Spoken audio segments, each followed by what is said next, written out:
Bonsoir à tous et bienvenue pour cette nouvelle édition de Voyage au bout de la nuit. On poursuit toujours Brûlant secret de Stéphane Zweig avec pour justement protagoniste principal Edgar qui n'est autre l'enfant de sa mère et qui est justement est complètement séduite par le baron.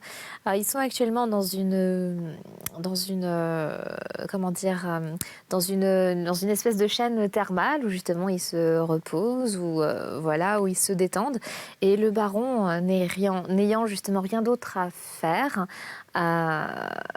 cherche à séduire justement donc la mère d'Edgar. C'est fait, ça y est, donc la séduction est opérée. Et puis maintenant que la mère est complètement prise dans le jeu de séduction du baron, eh bien il cherche tant bien que mal à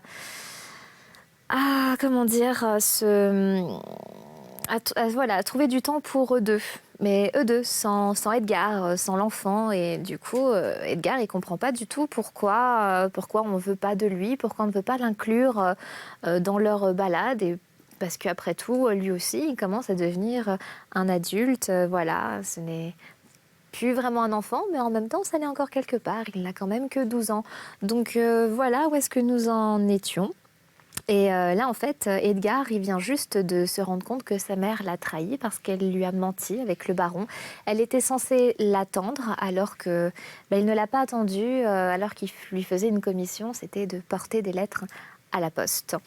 Voilà. Donc Edgar, il se sent complètement trahi, complètement dépassé et disons que la tristesse a laissé place à une colère sourde, à une haine et on s'en était arrêté là où il prépare sa vengeance. Voilà pour le petit résumé un petit peu olé olé, mais voilà, je pense que dans les grandes lignes, vous comprenez. En tout cas, je l'espère pour vous. Sinon, si vous venez de nous rejoindre, eh bien, n'hésitez pas à vous installer confortablement sur votre canapé et puis aussi à nous faire un petit coucou, vos commentaires sur la page Facebook Voyage au bout de la nuit ou via le hashtag VBN. Voilà, je vous souhaite un excellent moment en ma compagnie. Et je poursuis donc Brûlant secret de Stéphane Zweig.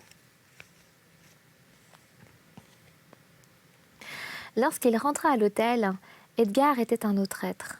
Il était calme et réfléchi. D'abord, il alla dans sa chambre, se lava soigneusement le visage et les yeux pour ne pas donner aux deux complices la joie de voir des traces de ses larmes. Puis il se prépara à prendre sa revanche et il attendit patiemment sans aucune nervosité. Le hall était plein de monde quand revint la voiture des deux fuyards. Quelques messieurs jouaient aux échecs, d'autres lisaient le journal, les dames bavardaient. L'enfant s'était assis parmi eux sans faire un mouvement. Il était un peu pâle et ses regards frémissaient. Lorsque sa mère et le baron eurent franchi la porte, un peu gêné de le voir si brusquement et au moment où ils allaient balbutier l'excuse préparée, il se dressa devant eux, tranquillement, et dit d'un air de défi « Monsieur, je vous... » Voilà que je bafouille maintenant. Donc je reprends, il se dressa devant eux tranquillement et dit d'un air de défi « Monsieur, je voudrais vous dire quelque chose. » Le baron se sentit mal à l'aise. Il était là comme un délinquant pris en flagrant délit. Oui, tout à l'heure, dans un instant. » Mais Edgar éleva la voix et dit d'un ton net et tranchant pour que tout le monde pût l'entendre « C'est maintenant que je vais vous parler. Vous vous êtes conduit indignement, vous m'avez menti. Vous saviez que maman m'attendait, vous êtes... Edgar !» s'écria la mère qui voyait tous les regards dirigés sur elle, et elle se précipita sur l'enfant. Mais lorsque celui-ci s'aperçut qu'elle voulait dominer le bruit de ses paroles, il se mit à crier soudain de sa voix la plus forte « Je vous le répète en public, vous avez menti abominablement et c'est là une vilainie, une action misérable. » Le baron était devenu pâle. Les gens le regardaient fixement, quelques personnes souriaient. La mère empoigna l'enfant tremblant d'émotion. « Rentre tout de suite dans ta chambre ou je te rosse ici devant tout le monde, fit-elle d'une voix étranglée. Mais déjà Edgar avait retrouvé son calme. Il était fâché de s'être emporté pareillement. Il était mécontent de lui-même car en vérité, il voulait provoquer froidement le baron, mais sa fureur avait été plus forte que sa volonté.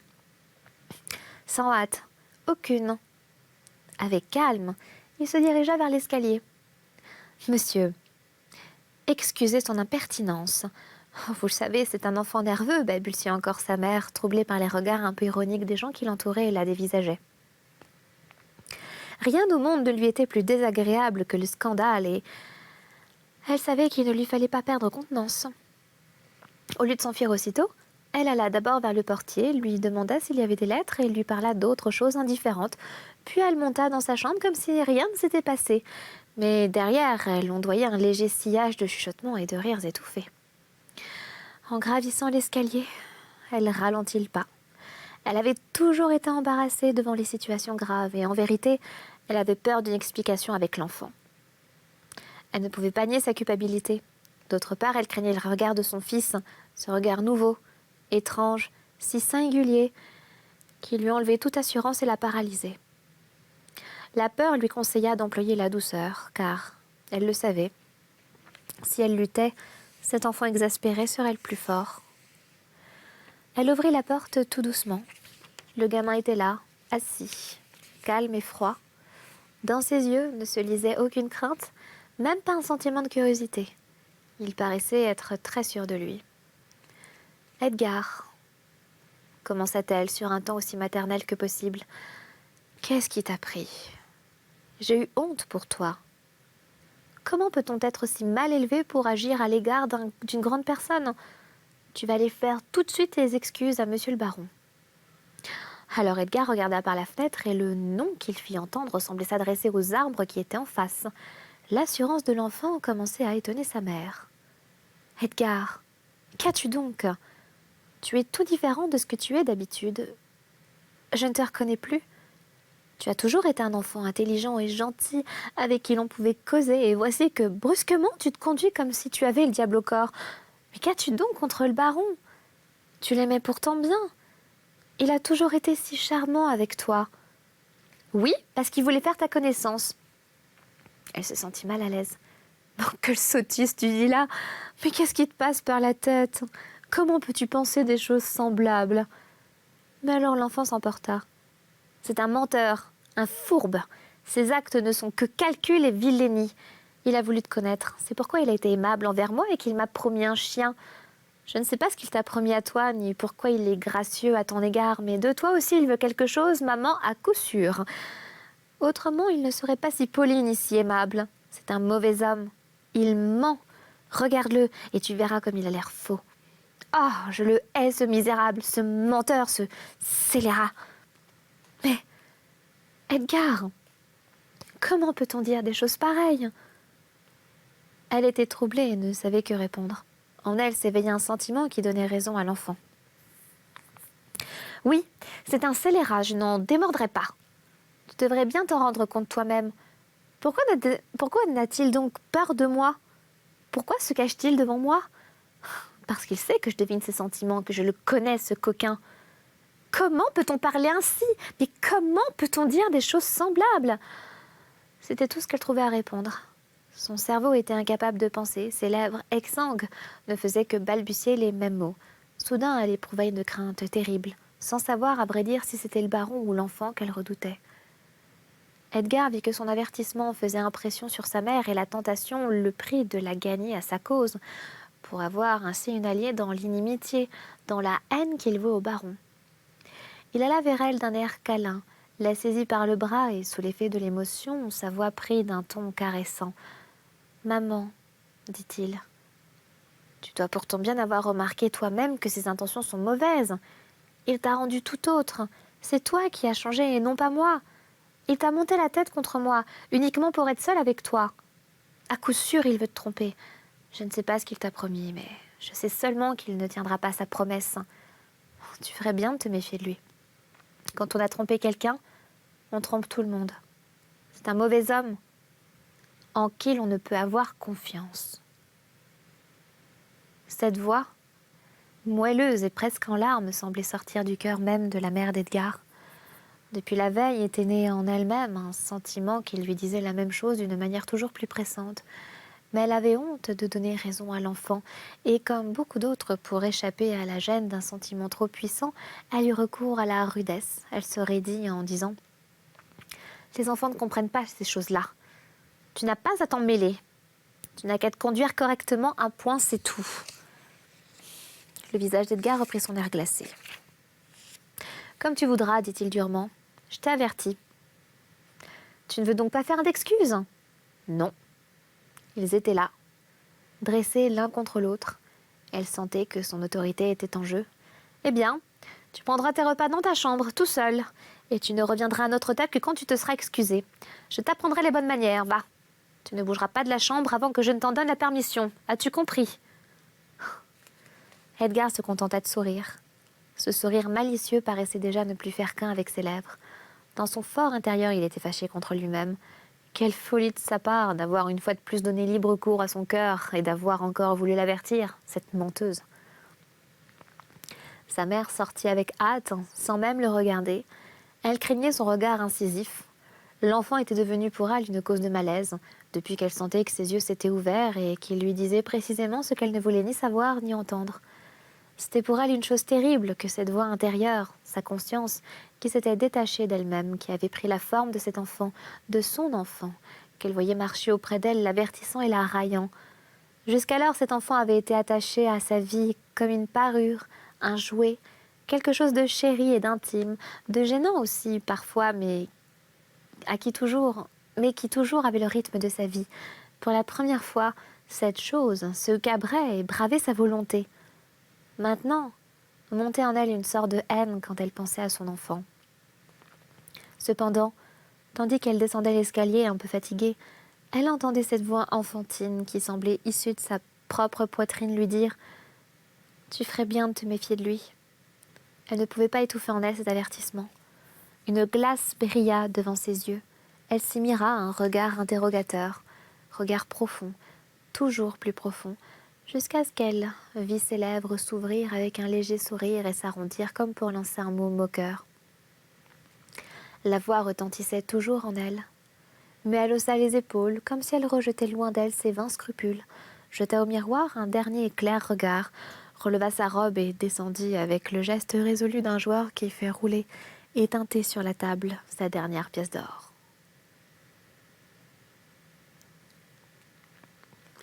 Le garçon d'hôtel qui avait porté à Edgar son repas dans sa chambre où il était aux arrêts referma la porte.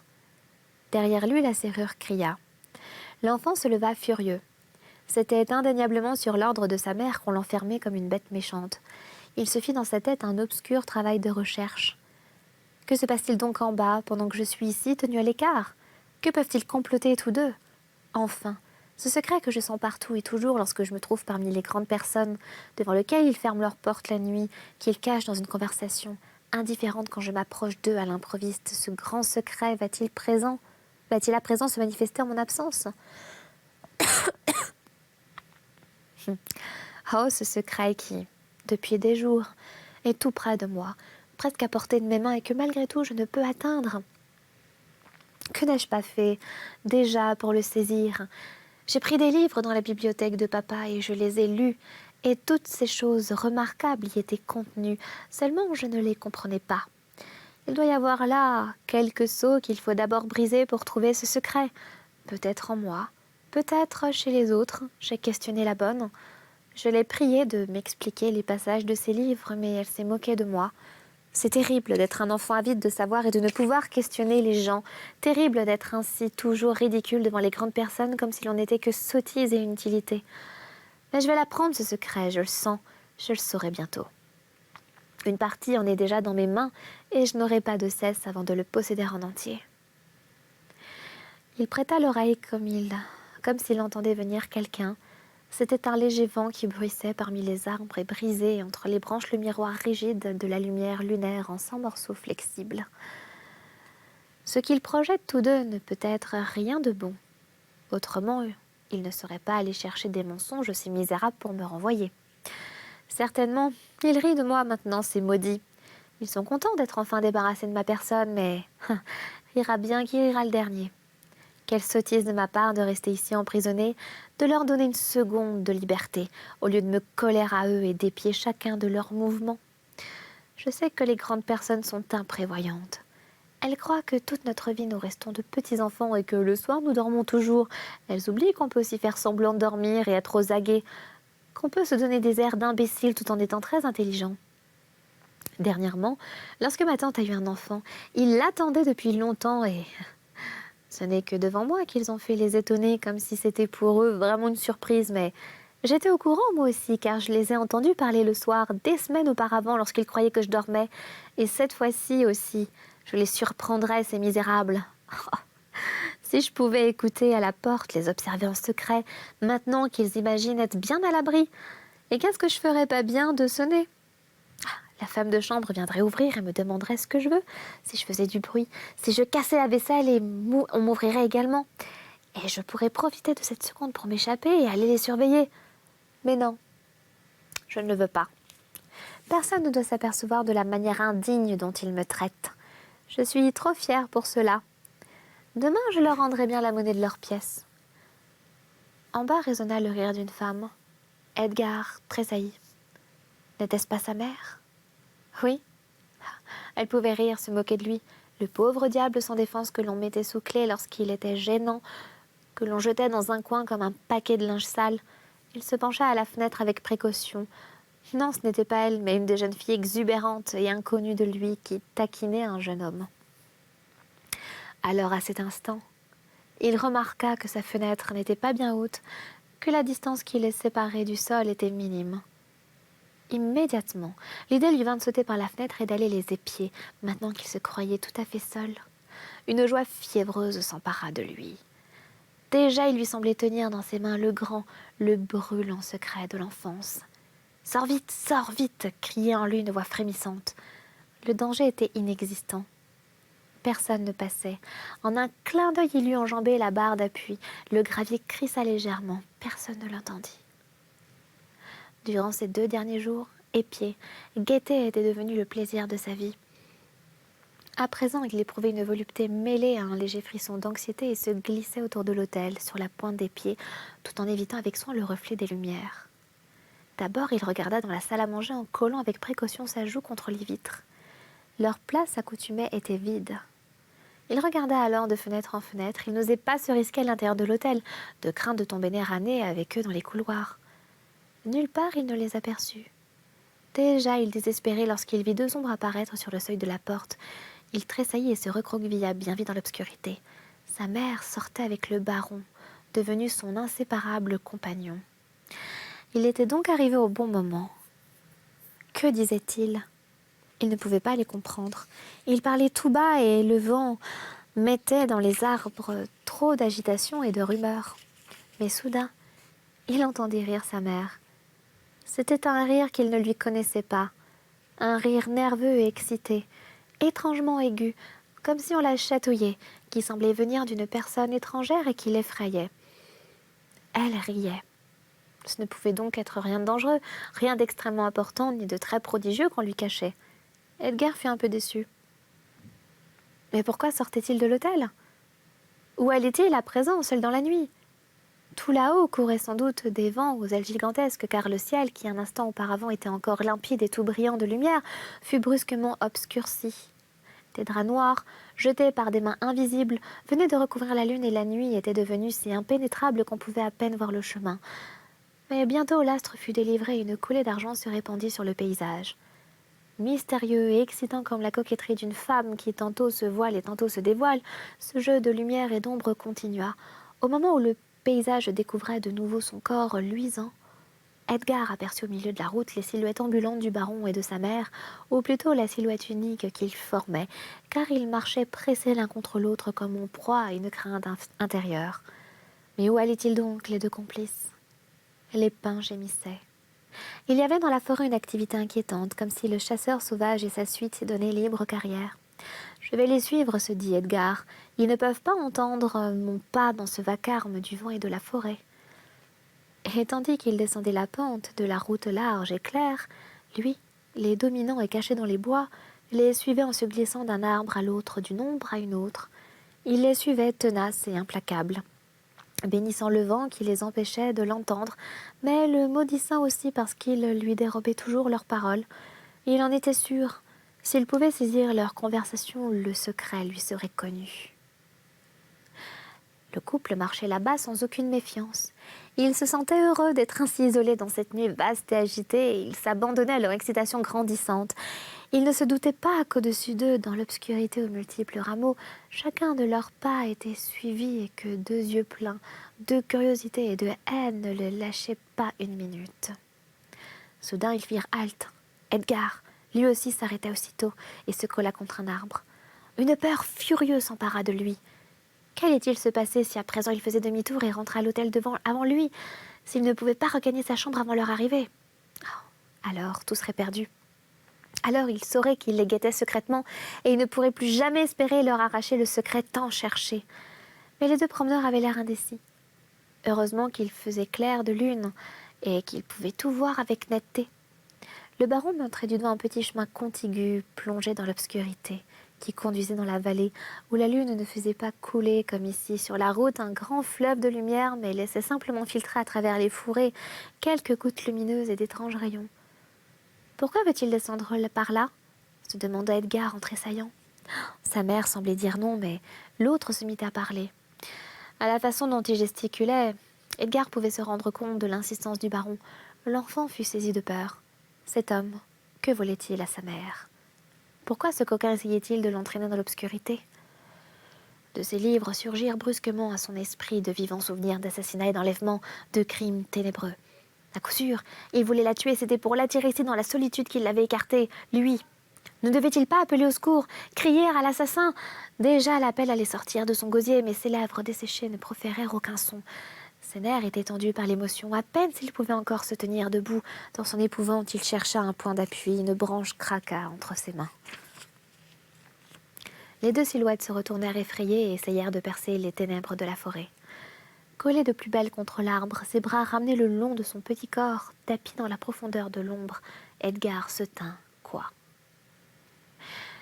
Il n'y eut plus qu'un silence de mort, mais malgré tout, il ne paraissait pas rassuré. « Rentrons, » fit la mère anxieuse. Le baron inquiet lui-même acquiesça. Ils revinrent lentement sur leurs pas, étroitement serrés l'un contre l'autre. Leur malaise intérieur était pour Edgar un délice. À quatre pattes, sous les couverts du bois, il rampa, s'ensanglantant les mains, jusqu'au tournant de la forêt, et de là, il courut à toutes jambes au point que la respiration lui manquait jusqu'à l'hôtel, où en quelques bonds, il fut en haut de l'escalier. La clé qu'il avait enfermée était heureusement dans la serrure. La tourner, se précipiter dans la chambre et se jeter sur son lit fut l'affaire d'un instant. Il fut obligé de rester là, immobile, pendant quelques minutes, car son cœur battait impétueusement dans sa poitrine comme un battant de cloche contre sa paroi sonore. Puis, ayant repris courage, il se leva, s'appuya à la fenêtre et attendit le retour. Cela dura longtemps, sans doute qu'il marchait très lentement. Il guettait avec précaution de la croisée plongée dans l'ombre. Maintenant, il les voyait s'avancer tout doucement. Leurs vêtements brillaient au clair de lune. Ils avaient l'air de fantômes dans cette nuit verte.